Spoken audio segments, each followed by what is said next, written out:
Hello, मैं हूं doctor जनान। मैं एक फिजिशियन, एक डायबिटोलॉजिस्ट और एक कार्डियोलॉजिस्ट हूं। Question number 31। डॉक्टर साहब, ये शुगर फॉल कब कब होती है? देखिए, आपको शुगर फॉल होने के बारे में कुछ फैक्ट्स जानने होंगे। फैक्ट नंबर 1, हर पेशेंट की शुगर फॉल होने की टेंडेंसी किस समय होगी ये अलग अलग पेशेंट में अलग अलग होती है। ये डिपेंड करती है आपके खाने के तौर तरीके, दवा कौन सी चल रही है, इंसुलिन चल रही है कि नहीं, और आप कितनी फिजिकल एक्टिविटी एक्सरसाइज करते हैं। तो हर पेशेंट को अपने रूटीन के हिसाब से अपने डॉक्टर से डिस्कस करके एनालाइज करना है कि उनकी शुगर फॉल होने की टेंडेंसी है या नहीं है, अगर है तो क्या है, और कितने बजे उनकी शुगर फॉल हो सकती है या हो रही है। फैक्ट नंबर 2, जो पेशेंट्स या डॉक्टर्स ये डिसाइड करते हैं कि हमको शुगर बहुत ही ज़्यादा स्ट्रिक्ट कंट्रोल रखना है, मतलब कि फास्टिंग, पीपी और 3 महीने की एवरेज वाली बहुत स्ट्रिक्ट कंट्रोल में रखनी है किसी कारणों से, उनमें शुगर फॉल होने का चांसेस ज़्यादा होता है। फैक्ट नंबर 3, देखिए, हमारे शरीर में कुछ जो प्रोटेक्टिव हार्मोन्स हैं जो शुगर फॉल होने से हमें बचाते हैं, वो हार्मोन्स की जो क्वांटिटी होती है वो हर पेशेंट में रात में 2 से 3 बजे के समय सबसे कम होती है। इसका मतलब हर पेशेंट की, जिनकी डायबिटीज़ है या जिनकी शुगर की दवाइयाँ चल रही हैं, इंसुलिन, उनकी रात में 2 से 3 बजे के बीच में शुगर फॉल होने की टेंडेंसी सबसे ज़्यादा होगी। और अधिकतर पेशेंट की शुगर फॉल होने की टेंडेंसी रात में ही सबसे ज़्यादा होती है और रात में ही फॉल होती है। और यही हम लोग मिस आउट कर जाते हैं क्योंकि हम नींद में रहते हैं। Fact number 4, Somogyi effect. इस कॉन्सेप्ट को आप समझिए। देखिए, रात में जब हम सो रहे हैं तो रात में 2 से 3 बजे या 4 बजे जब अगर हमारी शुगर फॉल हो रही है तो हमारे प्रोटेक्टिव हॉर्मोन्स, जब तक कि हमारा शरीर अच्छा काम कर रहा है, क्या करेगा, वो फॉल ऑफ शुगर के अगेंस्ट वो हार्मोन रिलीज होंगे और हमारे शरीर में शुगर मेंटेन करने की कोशिश करेंगे। अब हम तो नींद में हैं, तो होता क्या है, रात में हमारी शुगर फॉल हो जा रही है 2 से 3 बजे, हमको पता ही नहीं चल रहा है क्योंकि हम नींद में हैं। और जो प्रोटेक्टिव हार्मोन्स है वो इतने ज्यादा रिलीज हो रहे हैं कि उसके वजह से शुगर शूट अप कर जा रही है, नॉर्मल भी हो जा रही है और शूट अप भी। हमको ये सब चीजों के बारे में पता ही नहीं चल रहा है। और जब हम सुबह उठ रहे हैं और फास्टिंग शुगर देख रहे हैं तो देख रहे हैं फास्टिंग शुगर बहुत हाई है। 3 महीने का एवरेज ठीक आ रहा है, खाने के बाद वाली भी शायद ठीक आ रही है, लेकिन रात में ऐसी एक घटना हो रही है जिसमें शुगर फॉल हो रही है, जिसके वजह से सुबह शुगर बहुत ज्यादा बढ़ी हुई आ रही है। इसको हम सोमोगी इफेक्ट बोलते हैं। तो क्या होता है, पेशेंट डॉक्टर के पास जाता है, बोलता है कि डॉक्टर साहब, हम तो इतना अच्छे से रूटीन फॉलो कर रहे हैं और हमारी फास्टिंग शुगर कंट्रोल ही नहीं हो रही है। तो अगर किसी को सही जानकारी नहीं है और अगर वो शुगर की दवा रात वाली और बढ़ा देगा तो पेशेंट का क्या होगा, और शुगर फॉल होगी रात में और सुबह और ज्यादा बड़ी होगी, या फिर पेशेंट एक ऐसी स्थिति में चला जाएगा कि उनकी शुगर बहुत फॉल होकर वो कोमा में या कार्डियक अरेस्ट या ब्रेन स्ट्रोक की स्थिति में भी जा सकते हैं। इसलिए ये सोमोगी इफेक्ट हर पेशेंट को पता होना चाहिए और ये 4 फैक्ट्स हर पेशेंट को पता होना चाहिए और उनको फॉलो करना चाहिए। Question number 32। डॉक्टर साहब, ये रात में शुगर जो 2 से 3 बजे फॉल होती है उसके बारे में हमें क्या क्या प्रिकॉशंस लेना चाहिए और कैसे उससे बचना चाहिए? देखिए, इसमें आपको 5 पॉइंट्स याद रखने हैं। पहला की ये कि अगर आपके रात में खाने का रूटीन किसी दिन चेंज हो रहा है, मतलब आप कम खाना खाए हैं या फिर ठीक से नहीं खाए हैं, तो आप रात के 2 से 3 बजे का उस दिन शुगर जरूर चेक कर लीजिए। पॉइंट नंबर 2, रात का खाना रैंडमली बिना प्लानिंग के मिस आउट मत करिए। पॉइंट नंबर 3, जब जब डॉक्टर ने आपकी दवाइयां चेंज की है या आपने डॉक्टर को चेंज किया है तो आप अपनी शुगर और फ्रिक्वेंटली चेक करिए। तब तक चेक करते रहिए शुगर रैंडमली, या सुबह या शाम में या रात में 2 से 3 बजे, जब तक कि आप कॉन्फिडेंट नहीं हो जाए कि शुगर फॉल नहीं हो रही है चेंज मेडिसिन के बाद। पॉइंट नंबर 4, जैसे कि आप फास्टिंग शुगर चेक करते हैं, सुबह खाने के 2 घंटे बाद वाली करते हैं, कभी रैंडम करते हैं, तो कभी कभार आपको महीने में एक आध बार या 2-3 बार रात में 2 से 3 बजे अगर आप पेशाब करने उठते हैं या एक प्लान्ड वे में कि रात में 2 से 3 बजे हमको शुगर चेक करनी है, आप ज़रूर करिए, क्योंकि यही वो चीज़ है जो मिस आउट हो सकती है और बहुत खतरनाक हो सकती है किसी भी पर्सन के लिए। 5th पॉइंट, ये सबसे इंपॉर्टेंट पॉइंट है। अगर आप अपने घर में या आस पड़ोस में या किसी भी फैमिली रिलेशन में अचानक से ये सुनते हैं कि रात को 2 से 3 बजे या 4 बजे फ़ोन आ रहा है या जानकारी मिल रही है कि उनके घर में कोई कैजुअल्टी या प्रॉब्लम हुई है, तो सबसे पहला आपका सवाल यही होना चाहिए कि क्या उन पेशेंट को डायबिटीज़ है। अगर उनको डायबिटीज़ है, उसका जवाब हाँ है, तो आप सबसे पहले उनका शुगर चेक करिए। मैक्सिमम पेशेंट्स में उस समय शुगर फॉल होने की वजह से कैजुअल्टी होती है, और आप उनका शुगर चेक करिए और अगर जैसे ही पता चलता है कि शुगर फॉल हो रहा है तो उसके आगे के राइट स्टेप्स फॉलो करिए। Question number 33। डॉक्टर साहब, ये शुगर फॉल होते ही हमें इमीडिएटली क्या क्या करना है ये बताइए। इसमें आपको 4 स्टेप्स फॉलो करनी है। स्टेप नंबर 1, कि जैसे ही अगर आपको लग रहा है कि शुगर फॉल हो रही है तो आपके घर में अगर शुगर चेक करने की मशीन है, ग्लूकोमीटर, तो तुरंत शुगर चेक करिए। और अगर शुगर 70 के आसपास या 70 से कम आ रही है तो आप स्टेप नंबर 2 फॉलो करिए। स्टेप नंबर 2, जैसे ही आपको शुगर फॉल हो गई है, ये पता चल गया है, तो सेकंड चीज़ आप ये देखिए कि पेशेंट का कॉन्शियसनेस, मतलब पेशेंट का कितना चेत है, कि पेशेंट खुद से शुगर कंज्यूम कर सकता है कि नहीं, चीनी खा सकता है कि नहीं, क्या कुछ मीठा खा सकता है कि नहीं। अगर पेशेंट चेत में है, कॉन्शियस है और अगर वो खा पी सकते हैं तो स्टेप नंबर 3 फॉलो करिए। लेकिन अगर आपके घर में शुगर की मशीन नहीं है और आपको लग रहा है कि शुगर फॉल हो रही है, या फिर पेशेंट का आपने शुगर चेक कर लिया है और पेशेंट कॉन्शियस लेवल में नहीं है, बहुत ज़्यादा ड्राउजी, बहुत ज़्यादा एकदम अनकॉन्शियस या सेमी कॉन्शियस मोड में है, तब बिल्कुल 1 सेकंड भी मत रुकिए। आपके आस पड़ोस के नर्सिंग होम, हॉस्पिटल, जहाँ की भी सुविधाएं आपको जानकारी है, वहाँ पेशेंट को तुरंत रश करिए, क्योंकि एक एक पल, एक एक मिनट पेशेंट के ब्रेन डैमेज को बचा सकता है या फिर देरी होने से पेशेंट के परमानेंट ब्रेन डैमेज कर सकता है। और इसकी ट्रीटमेंट बहुत डिफिकल्ट नहीं है। हॉस्पिटल में पहुंचने के बाद भी तुरंत जाकर ट्रीटमेंट होने से पेशेंट तुरंत विद इन सम मिनट्स, हो सकता है पेशेंट एकदम कॉन्शियस लेवल में, एकदम नॉर्मलसी में आ जाए। इसलिए जैसे ही पेशेंट का स्टेप नंबर 1 कंफर्म होता है तो आप तुरंत स्टेप नंबर 2 को फॉलो करिए। स्टेप नंबर 3, अगर आपको पता चल गया है कि शुगर फॉल हो रही है और पेशेंट खाने पीने की स्थिति में है, तो अब आपको रूल ऑफ 15 फॉलो करनी है। रूल ऑफ 15 का मतलब है कि आप अगर शुगर चेक किए हैं, शुगर कम आई है, तो आप अभी पेशेंट को 15 ग्राम चीनी या 15 ग्राम ग्लूकॉन डी का सॉल्यूशन या कोई भी मीठी चीज दे सकते हैं। 15 ग्राम चीनी देने के बाद आपको हर 15 मिनट में आपको शुगर चेक करनी है।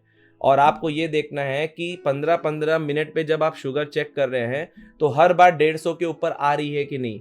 अगर 3 लगातार बार शुगर चेक करने के बाद पेशेंट की 150 के ऊपर शुगर आ रही है, दैट मीन्स अब आप कम फ्रीक्वेंटली शुगर चेक करेंगे। मतलब हो सकता है आप 1-1 घंटे में, 2-2 घंटे में चेक करें, और अगले 24 घंटे तक लगातार आपको ये प्रतिक्रिया करनी है, या जब तक कि आप अपने डॉक्टर के पास ना पहुंच जाए तब तक आपको ये करना है। क्योंकि अगर एक बार शुगर फॉल होती है तो बार बार शुगर फॉल हो सकती है। और मान लीजिए जैसे आपने 15 ग्राम चीनी दी और चीनी देने के बाद पेशेंट की शुगर वापस 150 से कम आ रही है, तो वापस आप 15 ग्राम चीनी दीजिए। वापस आप 15 मिनट बाद देके वापस शुगर फॉल आ रही है तो वापस 15 ग्राम चीनी दीजिए, जब तक कि 3 लगातार बार 150 के ऊपर ना आए। और उसके बाद हर घंटे 2 घंटे में चेक करने पे पेशेंट का नॉर्मल शुगर के रेंज में ना रहे तो। और आपको इसमें ये भी ध्यान रखना है कि आपको अगले 24 घंटे, 48 घंटे के लिए, या जब तक कि आप अपने ट्रीटमेंट वाले डॉक्टर के पास नहीं पहुंचते हैं, आपको शुगर की दवाइयां पूरी बंद करके रखनी है कुछ समय के लिए। और आपको इसमें एक सबसे इंपॉर्टेंट बात ये याद रखनी है कि आपको 24 घंटे से 48 घंटे तक शुगर की दवाइयां, इंसुलिन या जो भी है, एक बार के लिए होल्ड करनी होगी, या जब तक आप डॉक्टर के पास नहीं जा पा रहे हैं तब तक आपको दवाइयां होल्ड रखनी है। तब तक हर घंटे 2 घंटे में शुगर चेक करते रहना है और पेशेंट को नॉर्मल शुगर लेवल में या थोड़ा सा हायर शुगर लेवल में ही मेंटेन करना है। स्टेप नंबर 4, अगर आपने आज ये लर्न कर लिया कि आपकी शुगर इस तरीके से फॉल हो रही है, तो आपको याद रखना होगा कि हर बार ऐसे ही फॉल हो सकती है और उसके लिए प्रिवेंटिव मेजर्स आपको लेने हैं। क्वेश्चन नंबर 34, डॉक्टर साहब ऐसा भी कुछ होता है क्या कि शुगर फॉल हो रही है और पेशेंट को या हमें पता ही नहीं चले कि शुगर फॉल हो रही है? हाँ, ये ज़रूर हो सकता है। इसमें हमको ये याद रखना है कि जो शुरुआती सिम्टम होते हैं शुगर फॉल होने के, जैसे कि हाथ पैर कांपना, मुंह सूखना, सर में झिंझनाहट या सर पूरा शरीर में झिंझनाहट या फिर बेचैनी होना, सीना धक धक करना, मतलब प्यास लगना या फिर कुछ खाने की इच्छा होना, अचानक से सर से तर पानी गिरना, ये सब चीज़ें शुरुआती सिम्टम्स नहीं होते हैं। और जो बाद वाले सिम्टम होते हैं, जैसे कि 50 के नीचे शुगर चली जाती है तब कि अचानक से बेहोशी आना और एकदम पेशेंट अनकॉन्शियस स्थिति में चला जाना, पेशेंट को डायरेक्टली वही सिम्टम आते हैं। इस चीज़ को हम लोग हाइपोग्लाइसेमिया अनअवेयरनेस बोलते हैं। मतलब पेशेंट की शुगर फॉल हो रही है और पेशेंट को पता ही नहीं चल रहा है, और जब तक पता चल रहा है तब तक पेशेंट बेहोशी की हालत में चला जा रहा है। ये एक्चुअली इसलिए होता है कि वास्तव में पेशेंट के इतनी बार शुगर फॉल हुई है कि जो उनके प्रोटेक्टिव हार्मोन्स हैं अब वो उस तरीके से काम नहीं कर पा रहे हैं और वो शुगर को मेंटेन कर ही नहीं पा रहे हैं। क्योंकि वो काम नहीं कर पा रहे हैं तो वो सब सिम्टम्स प्रोड्यूस ही नहीं हो रहे, इसलिए पेशेंट को पता ही नहीं चल रहा है। बहुत सालों से अगर पेशेंट को डायबिटीज़ है और बहुत हाई डायबिटीज़ है, अनकंट्रोल डायबिटीज़ है, उनमें भी ये हाइपोग्लाइसेमिया अनअवेयरनेस, मतलब शुगर फॉल होने से सिम्टम्स नहीं होने की प्रॉब्लम हो सकती है। या फिर ऐसा भी हो सकता है कि पेशेंट्स कुछ हार्ट की दवाइयाँ ऐसी ले रहे हैं जिसके वजह से वो दवाइयाँ इन सिम्टम्स को सप्रेस कर देती हैं और आपको सिम्टम्स ही नहीं होते, शुरुआती सिम्टम्स जो शुगर फॉल होने पे होते हैं। और ऐसे पेशेंट जिनमें शुगर फॉल होने के सिम्टम्स प्रोड्यूस ही नहीं होते, उनमें ज़्यादातर ये देखा जाता है कि उनकी हाथ पैरों की नसें सूख गई हैं और उनको झिंझिनी जलन की बीमारी भी रहती है साथ ही साथ। क्वेश्चन नंबर 35, डॉक्टर साहब ये शुगर फॉल होना और मूड ऑल्टरेशन या डिप्रेशन का क्या कोरिलेशन है? देखिए, एक पेशेंट कितना ज़्यादा डिप्रेशन में है उस पर डिपेंड करता है कि उनका शुगर फॉल होने का रिस्क क्या है। एक डिप्रेशन एक ऐसी बीमारी है जो आज के समय बहुत कॉमन है, और आपको ये चीज़ समझनी होगी कि डायबिटीज़ के पेशेंट में डिप्रेशन का रिस्क भी बहुत ज़्यादा होता है, और डिप्रेशन और मानसिक तनाव खुद डायबिटीज़ को बढ़ावा देती है। तो ये दोनों बीमारी इंटर रिलेटेड है, और काफ़ी पेशेंट जो डायबिटीज़ के होते हैं उनमें हम डिप्रेशन देख रहे हैं। अब क्या होता है, डिप्रेस जो पेशेंट होता है वो खुद का ख्याल नहीं रख पाता है, खुद कैसे दवा लेनी है, किस टाइम पे दवा लेनी है, गलती से 2 बार दवा ले ली है, दवा मिस कर गए। तो उन पेशेंट्स में ना हमेशा हम देखते हैं कि खाने पीने का रूटीन, खाने की रुचि कम होती है, तो उनमें हर बार हम देखते हैं कि बहुत ज़्यादा शुगर फॉल होने का रिस्क हमेशा होता है। तो इन पेशेंट्स को हम लोग को मल्टी मोडालिटी में ट्रीटमेंट देनी पड़ती है और इनमें ज़्यादा ख्याल रखना पड़ता है। और इसी के साथ मैं आपको एक पेशेंट के बारे में बताना चाहता हूँ। मेरे पास एक पेशेंट आए थे, उन्होंने ये कहा कि मैं 22 साल से डायबिटिक हूँ, मैं डायबिटीज़ को ठीक सा कंट्रोल करता हूँ, मेरी दवाइयाँ एकदम ठीक से चल रही हैं, खाने पीने का रूटीन, एक्सरसाइज का रूटीन, एवरीथिंग मैं फॉलो करता हूँ। मैं सुबह से लेकर शाम तक लगातार अपने ऑफिस में काम करता हूँ और मैं शाम को जब 6 बजे आता हूँ तो मैं देखा हूँ कि सुबह से लेकर 6 बजे तक मैं एकदम ठीक हूँ, एवरीथिंग इज गोइंग फाइन।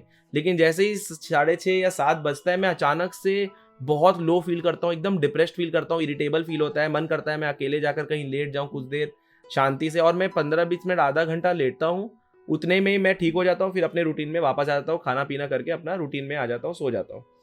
तो मैंने उनको बस एक ही जानकारी दी कि आप एक काम करिए, जिस समय आपको इस तरीके से डिप्रेस्ड या इरिटेबल फील हो रहा है, आप अपना एक बार शुगर चेक कर लीजिए।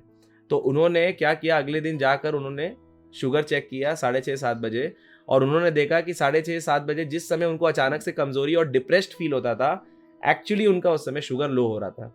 और वो जब जाकर लेटते थे कुछ देर और कुछ उसके बाद कुछ खा लेते थे रात का डिनर, तो वो एकदम नॉर्मल हो जाते थे। तो एक्चुअली हमने जब पेशेंट की हिस्ट्री को बैक में लेकर जाकर जब पता किया, तो हमें पता चला पेशेंट जब सुबह उठते हैं तो 1 से 1.5-2 घंटे में नाश्ता कर ले रहे थे, फिर हर 3 घंटे में थोड़ा थोड़ा कुछ खा रहे थे, लेकिन 2 बजे खाना खाने के बाद उनका 5:30-6 बजे ऑफिस से निकलने का समय था। उस समय जब वो निकल के घर आते थे, उतने देर तक वो खाली पेट ज़्यादा देर रहते थे, जिसके वजह से वो जब घर आते थे तो उनके शुगर फॉल होने के सिम्टम्स हो रहे थे, जो कि बहुत अनयूजुअल थे। उनके इस टाइप के सिम्टम्स नहीं थे जो जनरली हर पेशेंट में होते हैं। और जब हमने शुगर उनकी करेक्ट कर दी, मतलब जैसे कि हम उनको 5 बजे के समय 5:30 बजे स्नैक टाइम पे उनको बोला कि आप कुछ खा कर निकले अपने ऑफिस से, उनकी शुगर मेंटेन होगी, इनके सब सिम्टम्स सेटल हो गए।